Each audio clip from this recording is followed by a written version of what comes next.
บายดีโอเคสบายดีเนาะวันนี้แม่นเราจะมาเบิ่งปากเสเนาะเราเดินทางมาแต่ใกล้ที่รถมาแต่ใกล้เดินทางระยะประมาณ200 กิโลเนาะเอาเกียมไปเบิ่งนครปากเสแล้วเราลงจากห้องแฮมตอนนี้เนาะเราลงจากห้องแฮมเพราะว่าเราสิไปเบิ่งนครปากเสว่ามันเจริญสำใดเนาะให้อนามัยเลยโอเคเราสิเก็บประมาณเราจะได้ไปเบิ่งนำกันว่านครปากเสมันมีความเจริญสำใดเนาะโอเคนี่เนาะห้องแฮมเฮาสิบ่ได้ย่างเนาะเฮาสิขี่รถโอเคเอาไปนำกันเฮาจะมา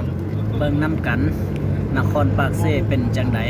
เป็นนครหลวงลาวใต้ของประเทศเฮาเนาะเพราะเฮาอยู่บ้านนอกบ้านนาก็บ่เคยเห็นเฮาก็เลยมาในมื้อนี้เนาะ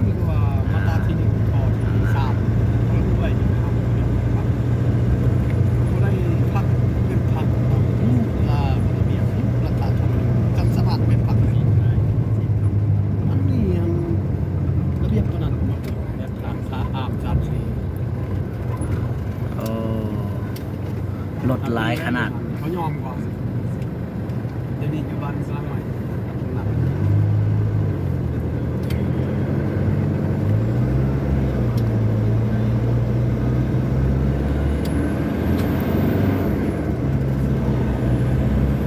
นี่มัน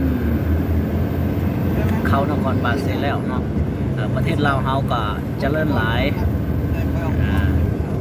สมกับว่านครปากเสมี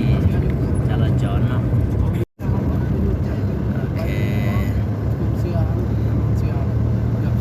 เฮาอยู่ชนบทก็บ่เคยเห็นเมืองใหญ่เนาะนี่เป็นครั้งแรกที่เฮามานครปากเสว่ามีเขาเจ้าเจริญหลายรถหลายขนาดเนาะ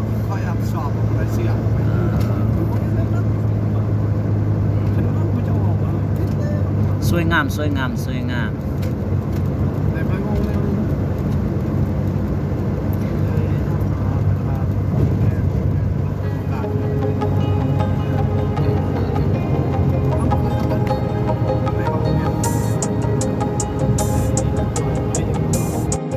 นครปากเสเป็นนครที่สาลือ